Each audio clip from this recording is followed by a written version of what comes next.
ప్రత్యేక వైఎస్ఆర్ కాంగ్రెస్ పార్టీ విద్యార్థి విభాగ నేతలు పెద్ద ఎత్తున ఆందోళన చేస్తున్నారు. తాడేపల్లిలోనే మనం చూస్తున్నాం. తాడేపల్లిలో ఉన్నటువంటి సాంఘిక సంక్షేమ హాస్టల్ దగ్గర వీరందరూ కూడా పెద్ద సంఖ్యలో వచ్చారు. రాష్ట్ర కార్యాలయం దగ్గర చేరుకున్నటువంటి విద్యార్థి నేతలు ఆందోళన చేసినటువంటి పరిస్థితి మనం చూస్తూ ఉన్నాం. దాదాపు ఈ గడిచిన 2 సంవత్సరాల నుంచి రాష్ట్ర ప్రభుత్వం ఎలాంటి ఫీజు రీయింబర్స్మెంట్ నిధులను రిలీజ్ చేయకపోవడంతో వీరంతా కూడా ఆందోళన చేస్తున్నారు. 7,800 కోట్ల రూపాయల బకాయి ఉన్నట్టు కూడా పరిస్థితి మనం చూస్తున్నాం. పానుగంటి చైతన్యతో సహా విద్యార్థి నేతలను పోలీసులు అరెస్ట్ చేసి బలవంతంగా లారీకి ఇచ్చే ప్రయత్నం చేస్తున్నారు. ఈ సందర్భంగా పోలీసుల మధ్య తోపులాట జరుగుతున్నాయి. విద్యార్థి నేతలు పోలీసుల మధ్య జరుగుతున్నటువంటి తోపులాట కూడా మనం చూస్తున్నాం. మొదట్లో కొంతమంది నాయకుల్ని పంపిస్తాం చర్చలకు అని చెప్పినటువంటి పోలీసులు ముందుకు వచ్చిన తర్వాత వెంటనే వారిని అరెస్ట్ చేసేటువంటి ప్రయత్నం కూడా మనం చూస్తున్నాం. వీరందరినీ అరెస్ట్ చేసి తరలించేందుకు జరుగుతున్నటువంటి కార్యక్రమం చూస్తున్నాం. మొత్తం విద్యార్థి నేతలు వచ్చినటువంటి వారందరూ కూడా పోలీసులు కటౌట్ చేస్తున్నారు. జులుం ప్రదర్శిస్తూ వారందరూ కూడా తరిమేసేటువంటి కార్యక్రమం జరుగుతూ ఉంది. ఒకసారి విద్యార్థి నేతలతో కూడా మాట్లాడేటువంటి ప్రయత్నం చేద్దాం. ఒకసారి విద్యార్థి నేతలతో మాట్లాడే ప్రయత్నం కూడా చేద్దాం.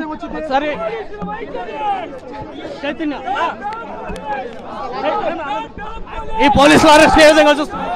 ఈరోజు కూటమి ప్రభుత్వం పోరాటాలు చేస్తూ ఉంటే అడిగే వాళ్ళని అరెస్ట్ చేయటం అనేది ఇది అన్యాయం.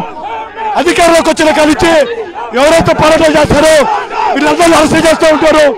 ఇది సరైన పద్ధతి కాదని విషయం తెలియజేస్తున్నాం. సో మనం చూస్తున్నాం పోలీసులు వీరందరినీ అరెస్ట్ చేసి తరలిస్తున్నటువంటి విజువల్ కూడా మనం చూస్తున్నాం. వీరంతా వీరే కాదు, విద్యార్థి సంఘాల సంబంధించి చాలామంది విద్యార్థులు ఇక్కడికి తరలి వచ్చినటువంటి పరిస్థితి కూడా ఉంది. అయితే వీరందరూ కూడా అక్కడ దాకా కూడా పోనీయకుండా ఆపేటువంటి ప్రయత్నం కూడా మనం చూస్తూ ఉన్నాం.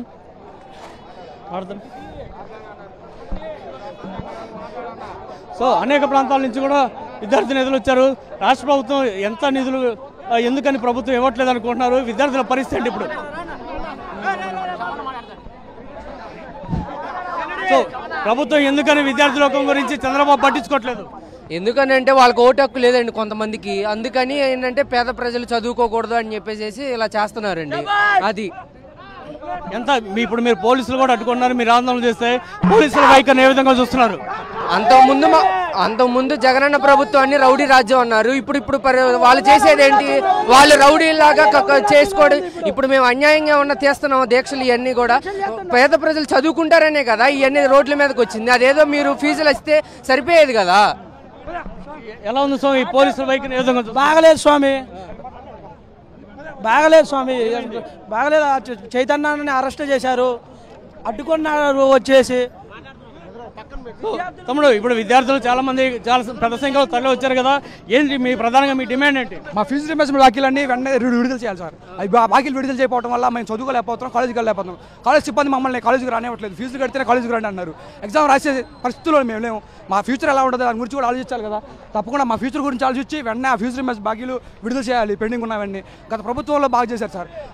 గుండె మీద చేతులు వేసుకుని హాయి నిద్రపోయేవాళ్ళం, తడుకొట్టేసుకుని నిద్రపోయేవాళ్ళం. అవే పడితే ఖచ్చితంగా అని చెప్పేసి ఈ గవర్నమెంట్ వచ్చేసరికి అసలు పడే ఉద్దేశమే లేదు, ఆ పడతాయో లేదు అనే గ్యారంటీ లేదు. గత ప్రభుత్వ హయాంలోనే ఆ 4,500 కోట్ల మేర బకాయిలు ఉన్నాయని చెప్పని ఇటీవల లోకేష్ కూడా విద్యార్థి సంఘాల నాయకులతో చెప్పాడు సార్. జగన్మోహన్ గారు దిగిపోయే ముందు సంవత్సరం కూడా మా ఫీజు రీయింబర్స్మెంట్ ఫస్ట్ ఏదైనా పడ్డాయి సార్. ఇంకెక్కడ బాకీలు ఉంటాయి సార్. ఆ జగన్ గారు ఎక్కినప్పుడు వీళ్ళ బాకీలు కూడా కట్టారు కదా సార్. వీళ్ళు దిగిపోయిన తర్వాత, జగన్ గారు దిగిపోయిన తర్వాత వేయడానికి వాళ్ళు బాధపడుతున్నారు సార్, వేయలేకపోతున్నారు వాళ్ళు. ఎందుకని విద్యార్థి లోకాన్ని ఎందుకు ప్రభుత్వం పట్టించుకోవట్లేదు? ముఖ్యంగా విద్యాశాఖ మంత్రి ఇక్కడే లోకేష్ కూడా ఉన్నారు, మీ సమస్యలను చూస్తున్నారు, కానీ నిధులు మాత్రం విడుదల చేయడం లేదు. కారణం ఏంటి? కారణం ఏముంది సార్, వాళ్ళు దోచుకోవడం, తినుకోవడం, పంచుకోవడమే సరిపోతుంది. విద్యార్థులకు కానీ ప్రజలకు కానీ న్యాయం చేసే విధంగా ప్రభుత్వం ఆలోచించట్లేదు. ఎన్నో వేల కోట్ల బకాయిలు ఉన్నా కానీ ప్రభుత్వం విడుదల చేయకపోగా విద్యార్థులు ఎన్నో అవస్థలు పడుతున్నారు.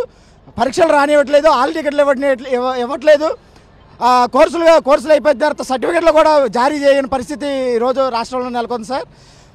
నారా లోకేష్ గారు దీన్ని గమనించి ఫీజు రీయింబర్స్మెంట్ వెంటనే విడుదల చేసి విద్యార్థులకు న్యాయం చేయాల్సిందిగా కోరుచున్నాం. కొన్ని విద్యాసంస్థల విద్యార్థులకి ఫీజులు కట్టలేని కారణంతో బయట పంపిస్తున్నటువంటి పరిస్థితి కనిపిస్తుంది. సో ఆ పేద విద్యార్థుల అవస్థలు, బాధలు ఏ విధంగా ఉన్నాయి మీరు స్వయంగా చూస్తుంటారు మీ ఫ్రెండ్స్లో కూడా. అవునండి, ఇది చాలా మంది కూడా ఏంటంటే ఫీజు కట్టలేదని చెప్పేసి బయటకు నుంచో పెట్టడం, లేదంటే ఎగ్జామ్స్ రాక ఉండడం అలాంటివి చేస్తున్నారు. ఈ ప్రభుత్వం ఏంటంటే పేద ప్రజలు చదువుకోకూడదు, వాళ్ళు చదువుకుంటే మళ్ళీ జగనన్నకి ఉంటారు అని చెప్పేసి వాళ్ళు ఇలా చేస్తున్నారు ఫీజు రీయింబర్స్మెంట్ ఆపేసి. కానీ ఈరోజు ఇంతమంది విద్యార్థులు పెద్ద సంఖ్యలో తరలి వచ్చారు, ఎందుకు ఈ స్థాయి స్పందన ఎందుకు వచ్చింది? వాళ్ళకి ప్రాబ్లం వచ్చిందండి, వాళ్ళు ఇబ్బంది పడుతున్నారు కదా, ఎన్నాళ్ళ వరకు ఇంట్లోనే కూర్చొని దాచుకుంటారు, బయటకు వచ్చి మా గోడు మేము చెప్పుకోవాలి అని చెప్పేసి అనేది వాళ్ళు వస్తున్నారు బయటికి. అది అంతే, వస్తే ఇంతమంది జనాలంటే ప్యాకెట్లు ఇస్తున్నారు, స్టూడెంట్స్ అలా వస్తారా? వాళ్ళు ఉన్న ప్రాబ్లమ్స్ అది ఉన్నారు, మాకు రావట్లేదు, మేము ఎలా కట్టుకోవాలి, మేము కాలేజీ ఫీజులు ఎలా కట్టుకోవాలని చెప్పేసి వాళ్ళు బాగా చెప్పుకోవడానికి ఒక భరోసా జగనన్న ఇచ్చారు. ఆ భరోసాతో జగనన్నను పట్టుకొని వాళ్ళు రోడ్ల మీదకి వస్తున్నారు. కానీ ఎంతమంది విద్యార్థులు ఇక్కడ మంగళగిరి వచ్చి ఆందోళన చేస్తూ ఉన్నారు, తాడేపల్లి హెడ్ క్వార్టర్కే వచ్చి. కానీ నారా లోకేష్ విద్యాశాఖ మంత్రిగా ఉండి ఎందుకు పట్టించుకోవట్లేదు? పైగా ఇంతమంది విద్యార్థులు ఏ విధంగా కూడారు, ఇక్కడికి ఏ స్థాయిలో ఇక్కడ రాగలిగారు, కారణం ఏంటి? మేము చదువుకునే వాళ్ళు ఏం పాపం చేసాం మాకేం అర్థం కావట్లేదు సార్. గత 2 సంవత్సరాల నుంచి ₹1 ఫీజు పడలేదు సార్. ఇప్పుడు సింగిల్ పేరెంట్ మేము, మాలాంటి వాళ్ళు ఫీజులు ఎలా కట్టుకోవాలి? మేము కష్టపడి చదువుకొని ఎగ్జామ్లు రాసి ఫ్రీ సీట్లు తెచ్చుకుంటే లాస్ట్కి వచ్చేసరికి మేమే మొత్తం ఫీజులు కట్టుకున్నాం సార్. ఇంట్లో ఏమో అమ్మాలి, మాకు అమ్మడానికి కూడా ఏమీ లేవు, ఉండడానికి ఒక ఇల్లే సార్ ఉంది, అది కూడా అమ్ముకొని మేము ఎక్కడ ఉండాలి? ఇప్పుడు మా తమ్ముడు ఉన్నాడు, మా తమ్ముడి ఫీజులు కట్టాలి, ఇవన్నీ ఏమైపోతున్నాయి సార్ డబ్బులన్నీ? ఇప్పుడు సింగిల్ పేరెంట్ ఉన్న వాళ్ళు ఏంటి పరిస్థితి? ఇప్పుడు డబ్బులు ఉన్న వాళ్ళు కట్టుకుంటారు, మాలాంటి వాళ్ళు ఏంటి 3 సంవత్సరాలు అవుతుంది సార్, ఇప్పుడు ₹1 పడలేదు. మా తమ్ముడికి మొన్న 20,000 మా అమ్మ గాజులు తాకట్టు పెట్టి తీసుకొచ్చి ఫీజులు కట్టింది. అవన్నీ ఏమన్నా ప్రశ్నిస్తేనేమో మా మీద కేసులు, మీరు అసలు అక్రమ అరెస్టులు చేయబడితే చేస్తున్నారు సార్. దీనికంటూ మాకు విద్యార్థులమా మేము గోండాలమా మాకేం అర్థం కావట్లేదు సార్. మాకు అదే కరెక్ట్గా ఫీజులు అనేది పడి ఉంటే మేము ఇట్లా ఈ పట్టుకొని రోడ్లు ఎక్కే పరిస్థితి మాకు ఉండేది కాదు సార్. మాకు ఈరోజు ఉండేది కాదు.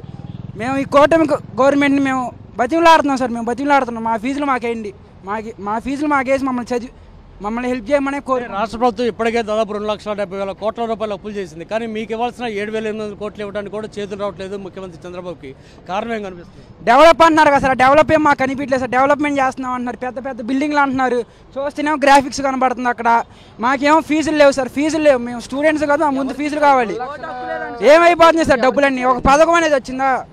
పథకాలు ఎవరికి వస్తున్నాయి సార్? ఏం వస్తున్నాయి పథకాలు? ఒకప్పుడు అమ్మఒడి అన్నారు, ఇప్పుడు ఎంతమందికి వస్తుంది? 10 మంది ఉంటే ఒక 2-3 వస్తుంది, మిగతా 7 మందికి కూడా వేయకపోయినా కూడా వేసామని చెప్పుకుంటున్నారు.